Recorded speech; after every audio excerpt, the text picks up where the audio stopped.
I guess. I love also seeing creatives having fun in their element. And if you have not gone to a Moonflower Vibes set, and if you're tuning in just now, we're with Moonflower Vibes here live at KPBH LA. Hello. But you got to tune in. I mean, the energy, you can see it from all your socials at Moonflower Vibes. But also, I think it's important that you're having fun. And you mentioned this a lot. You mentioned like healing, you mentioned, being like called to something. So I think that's into that, you do a lot of things that I think, if you're listening, you should also pay attention to. I feel like the creatives that will go far don't just self-serve, but they extend their hands to other people and build community. We're going to be talking about that after this music break because Moonflower is a community builder as well. So definitely tap in with that. I want to play this amazing song also from today's vibe is all women artists. This playlist will also be available on Spotify and much more, but I met this woman through Lucky, another friend. And who knows, they might be on the station, but this is Yatsira with Diciembre. Let's go. If you are tuning in just now, you're listening to Next Stop Radio, and I'm here live in studio with Moonflower Vibes. Hello. I love this so much. If you just tuned in right now, we're here with Moonflower at Moonflower Vibes. We're talking about all things manifestation, community building, and much more. We had just left off on you being a community builder, which I think is so important with any creative. If you're listening, you can only go as far by yourself. Don't get me wrong, I'm very independent, so I totally get it where you're like, no, I can do this by myself. But I do think you get further with a good team or just good colleagues or good friends in this creative universe. Moonflower, you got to talk to us about Moonflower Mondays. I know, that chapter has closed, but that's kind of where I met you, really. So we gotta throw it back to Moonflower Mondays. It is, and I mean the next stop is bringing Moonflower Mondays back. So is this an exclusive? This is an exclusive. You're getting an exclusive, and we'll talk a little bit later about the exclusivity of that. But yeah, Moonflower Mondays really just came about from a very authentic desire to throw a Juneteenth party. As a Black woman, holidays can be kind of like tricky because you're not always included in the reality of the celebration, right? Mm-hmm. And so I was in a particular time in my life where I was learning more about Juneteenth, and I was like, we go so hard for the 4th of July. Like, I want to go hard for Juneteenth this year. Mm-hmm. And so I worked really hard to plan 2 parties. One was on a Friday. It happened to be Tupac's birthday, June 16th. And then that Monday, June 19th, was the event that I had. And so Juneteenth happened to be a Monday that year. And then by that Wednesday of that week, the venue called me and they were like, we want you to take over Mondays. Can you do that? And I was like, after the success of your first event? Literally, I just threw one party with them and they loved it so much. 2 days later, they asked me to take over weekly. And then that bloomed into a 2-year residency. Every Monday for 2 years, I was at the Falls Lounge. I'm serious. Moonflower was there every Monday. I don't think you took a day off, maybe like once. If you got sick or something? I think once I was flying back in town and I couldn't make it. My flight got delayed. So luckily because I like community, I had other DJs on the lineup. So I was in good hands the one time I missed it. No, I'm serious. She was booking talent behind the decks, either opening, closing, in between, doing her thing, getting that skill set in, honestly. And the most important thing that I love for all the DJs, that I just think you guys do it if you're a good one or you appreciate your craft, is you work the room. Yeah. You work the room. Thank you. Thank you. Yeah, I mean, for me, part of the healing journey was wanting to be around like-minded and like-hearted individuals. And a very important thing that my therapist shared with me was that I needed to be like in networking places to meet the people that I wanted to meet. You know, you can't rely on your childhood friends to meet your adult needs. You know, I was a growing person and I wanted to have different conversations. I wanted to think about things differently. I wanted to attack life in a different way. And so it was really important to me as a DJ that, you know, I build a community. And not that I just build a community, but kind of like you be the person that you wish you knew, in a sense. Like I said, I didn't have a mentor when I started DJing. You know, it's just along the way things happened.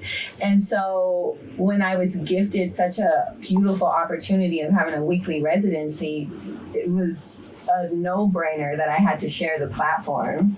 Yes. You know, it was immediate. I don't think I had one night where I was the only person on the lineup. You know, that wasn't the importance of it for me. The importance was to provide a safe space on a Monday night so people can have things to look forward to. So many people live for the weekend, and it's like that can't be the next stop. If it's Monday, Friday, Saturday, and Sunday.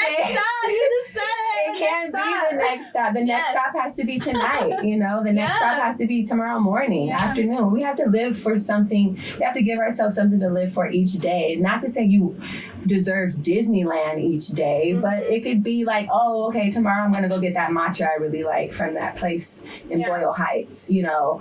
On Tuesdays, I'm going to treat myself to listening to Next Stop Radio. You know, it's like things that you can give yourself to look forward to. And that's what the importance of Moonflower Mondays was, just a nice experience on a Monday night. And it was so beautiful. And it brought us close because after a while, I just kind of realized like, wow, Carmen is very supportive of me. And it's hard to know who's your friend in LA and who's like a coworker or who's a leech, you know? It's hard to know the difference in LA. And I was, I think, a little bit kind of closed off to being your friend, but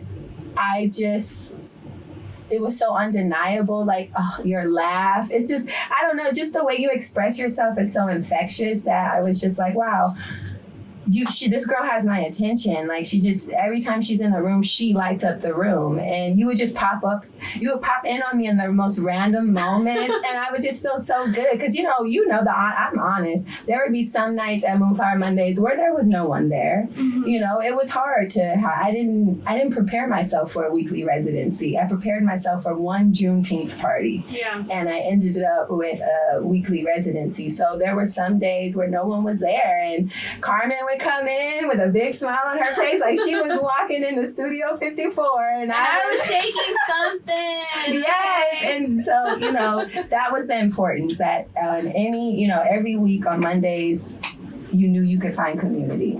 And that was the goal, and I accomplished it. Oh, yes. You touched on some very important things if you just tuned in. If you're creative, I definitely believe in community or just finding people that you gel with. Yes. Because I will say, like, even this radio show, you know what I mean? If it wasn't for TikTok, if it wasn't for different, pools out here, mm-hmm. I would have not been able to do this birth of the radio show. Yes, it takes a village to raise a child. It takes a village, and I also love working with other folks that also have a drive for their thing and their passion, whether you're a photographer, videographer, model, what have you, all of the above, super, super important. And I love also seeing the artistry. I think that's why I love being in media, because I think y'all deserve a spotlight. So, this is kind of like my way of showing the world, like, hey, tap into Moonflower Vibes, tap into these people. Because I do think the spotlight deserves to be on the creatives that are doing their thing here in LA. Thank you. You're welcome. Speaking of that, there is another artist that I also want to highlight because they just came out of nowhere, and they're also very, what do you say? I would say they are just someone that transitioned, also kind of like you, from fashion, the world of fashion, and now they're in music. Ooh. So I'm going to be playing a song by Many Moons. It's called Wilts, and also the lead singer created the logo for Next Stop Radio. So Oh, wow. yes, Talk about multi-talented. it all came together. So I do want to give a huge shout out to them as well. Thank you so much for the logo. Thank you so much for trusting in this vision as well. And I would love to play this song. So let me play it for y'all now. And this is Wilts by Many Moons. And that is Wilts by Many Moons. Definitely check it out. They just debuted their EP. There is another song on this EP, but they are a local LA band, and honestly, they're really cool. They're giving me very nostalgia, but also current vibes. And I Many really Moons. enjoyed that. Yes. If you're tuning in Next Stop Radio, we are bi-weekly. So today is the debut show. Next week, we're not on air, but we will be back the following Tuesday. So every other week, stay tuned. I will have another guest towards June. And also, the playlist for today's episode will also be live on Spotify and Apple. I'll be putting all the information on the social media at Next Stop Radio on Instagram, TikTok, all of the above. You gotta keep it consistent with the name. But I also still have Moonflower here in the studio. I'm still here. Yes. It's important to talk about what we're gonna talk about, because as creatives or as just people out in the world, we have to have boundaries and we have to protect our peace. Yes, we do. How do you protect yourself, your mind, body, spirit, all the above, as a female DJ and as a Black woman here in nightlife? Yeah, it's a lot, right? That's a lot of intersectionality happening. And I mean, honestly, I don't think of it in the moment, but I'm kind of just brave in a sense. Like, I don't try to think too deeply about things. I just kind of do them. And then, once I survive it, I go, oh my God, I can't believe I just did that. Yeah. And so, I can only imagine. the fortunate thing about becoming a DJ as chapter 2 in my life is I get to bring the lessons and skill sets from chapter 1 to chapter 2.